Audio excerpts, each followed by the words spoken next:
இந்த இந்த கூடாரத்துக்குள்ள வந்து என் தேவனோட சஞ்சரிக்க எனக்கு தகுதி இருக்கா?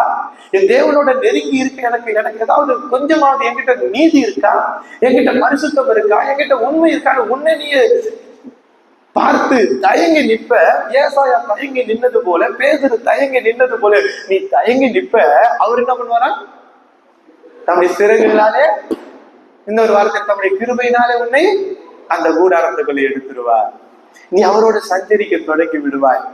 அந்த சஞ்சாரம் தொடர வேண்டுமானால் நாம் அவரோடு நெருங்கி உறவாடி தேவனோடு ஏனோக்கு தேவனோடு சஞ்சரித்தான் என்றது போல தேவனோடு சேர்ந்து வாழ வேண்டுமானால் அந்த தொடர்ச்சிக்கு அடுத்து ஆண்டவரிடத்துல ஒரு எதிர்பார்ப்பு இருக்கு. கண்மலையின் வெடிப்புக்குள்ள நாம் வர வேண்டும்.